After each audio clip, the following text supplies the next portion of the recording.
அந்த நடராஜ பெருமானுடைய திருவடிவம் விளங்குகின்றதே அந்த தூக்கிய திருவடி, அந்த வீசிய கரம், இந்த அபயஹஸ்தம், ஊன்றிய திருவடி, அந்த திருக்கூத்துல அந்த கால் என்ன காட்டுதா, காலை பிடிச்சுக்கோ உன்னை நான் லிஃப்ட் பண்ணி விட்டுறேன். இந்த திருவடி என்ன திருவடி? இடது திருவடி. அந்த பாதத்துக்கே என்ன பேருன்னா அது தொங்குகிறது, குஞ்சித பாதம்னு பேரு. தொங்குகிற திருவடி, குஞ்சிதம்னா தொங்குதல்னு அர்த்தம். அதுக்கு அவ்வளவு சிறப்பு அந்த திருவடி. அது என்ன இடது திருவடி? அது அம்பாளுக்குரியது, அது திருவருளை குறிப்பது. அந்த திருவருளை பெறுவாயாக வா. இந்த காலு கீழே ஊனி இருக்காரு பாருங்க, அதுக்கு கீழே என்ன இருக்கு?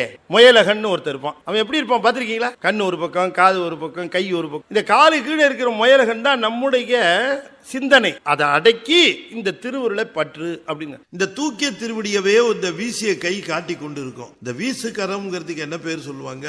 கஜஹஸ்தம் அப்படின்னு சொல்லுவாங்க. அதுக்கு ஏன் கஜஹஸ்தம்னு பேருன்னா, யானையோட துதிக்கை மாதிரி அது இருக்கு, அதனால அதுக்கு கஜஹஸ்தம் பேரு என்று சிலர் குறிப்பிடுவார்கள். உண்மை